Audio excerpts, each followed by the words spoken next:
Well, a top Republican has been raising alarms about America's financial future, and we are not talking distant future. Oklahoma Senator Tom Coburn warning that we are in for a whole lot of pain soon unless the federal government gets runaway spending under control. What is happening in our country is we're not taking seriously the very real and urgent threat that will undermine the standard of living in this country. And I agree. I told you the other evening that if we didn't take some pain now, we're going to experience apocalyptic pain. And it's going to be out of our control. And the idea should be that we control it. Apocalyptic pain. Richard Socarides served as a special assistant to President Bill Clinton. He's my guest now. Apocalyptic pain, and he says it's going to happen within 3 to 4 years, that we will be seeing staggering unemployment rates of 18%. I mean, obviously, right now, you could argue that it's already there if you include everybody. But he's saying that we'll see the actual, reported, accepted rate at 18% unemployment, a massive contraction in the economy that would destroy the middle class, and will be forced to impose the sort of austerity measures we've seen lead to these protests in Greece and Spain and elsewhere. You see all those riots. They're not really protests. They're like riots. Could he be right? I don't think he's right. I think that everybody now agrees that we've been overspending and we've been doing it for a long time. And I think both the Democrats and the Republicans are looking for solutions. I don't think that it's going to lead to the collapse of our economic system, and I don't think we'll see those kind of conditions here. What I do think is we have to get serious about this. I think President Obama has signaled with this report of his deficit commission, which Senator Coburn was on,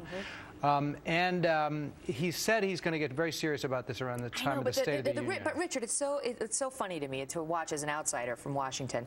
They do this deficit commission, and it's lawmakers who don't stand to be reelected, so they have independence to say this is what we need to do. They come out with all these recommendations, and what do? We sign a law that basically adds $1 trillion to the deficit, according to some, depending and continues these tax cuts. Look, the only way to cure this problem is to reduce the mandatory spending, reduce the entitlement spending, and to raise taxes. What does that mean? All right, let's take that into the entitlement spending and then the taxes. Okay, so the federal budget is made up of two core parts. That is what we call entitlement spending and discretionary spending. Entitlement spending is spending for things like Social Security, programs that the government has committed to funding. Medicare, Medicaid. Commitments we've made to people. You can't really touch it. Now, you can. I mean, there are lawmakers who are advocating that we have to. Right, you can. But no one's willing to do it. Well, you have to. We're going to have to. We're going to have to cut some of that spending. The other is discretionary spending you can choose to do or not to do.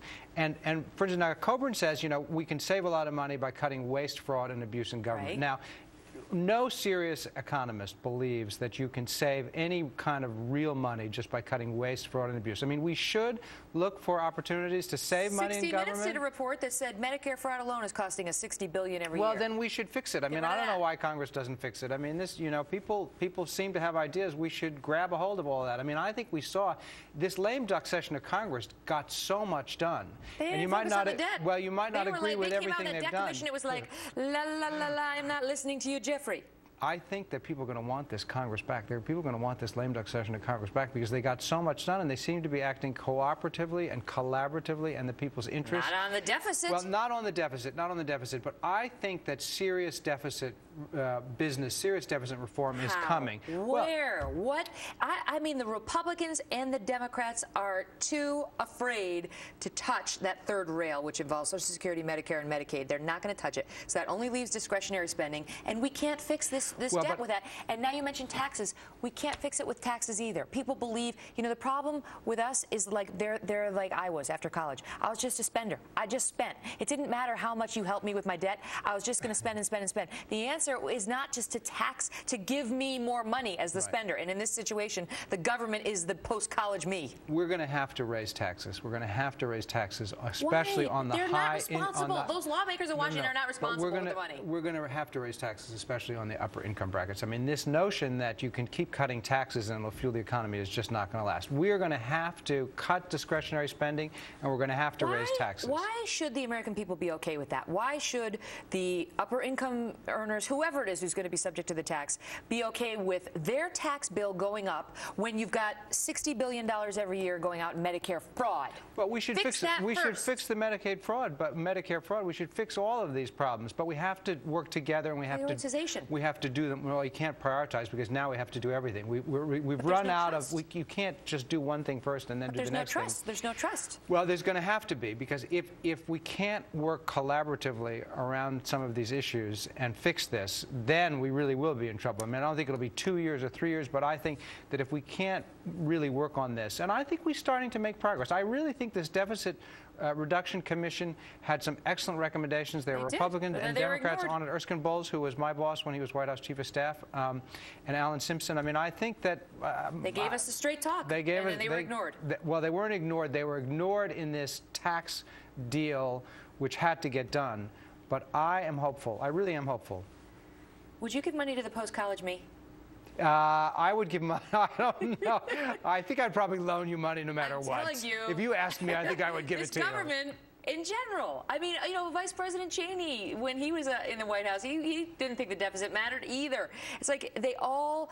I think that this issue has really helped fuel the Tea Party. Right. You know, because the people out there are worried. They're worried about their kids having to foot the bill. You know, for my shopping trips to Saks when I was 24 and couldn't afford it. That's the federal government, if you're following the analogy. Well, I think also what you saw these last 2 years, though, these last 2 years, is that there was this notion that we were in an economic crisis because of everything that was happening on Wall Street 2 years ago, and that we had to, that our bigger problem was not cutting the deficit. But 2 years ago, I think most economists believed that there was a widespread consensus that what we had to do is spend some money to get out of the ditch. We had to get out of a ditch. Vice President Cheney and President Bush had arguments. But the point is now everybody agrees something needs to be done. And the question is Pennsylvania Governor Ed Rendell right? He's talking about the snow. I'm talking about money.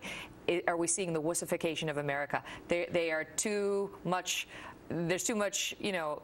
There's not the will, there's not the courage to tackle the issues that really will help this deficit. But you're absolutely right. You know, the Republicans neither the Democrats nor the Republicans have shown any really great leadership around this, and that's what we really need. We're sending you to Washington, Richard.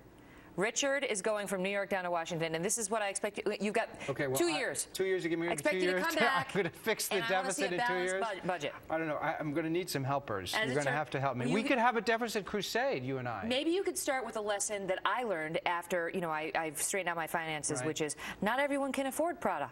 Right. Well, you started to make more money, too, right? You made a little more money than you made right out of college. Eventually, but I'll tell you, the key to solving my own financial situation, which was terrible, was to spend less. Spend less and cut taxes. Yeah. And raise taxes, not cut taxes. You see, I'm talking about cutting taxes.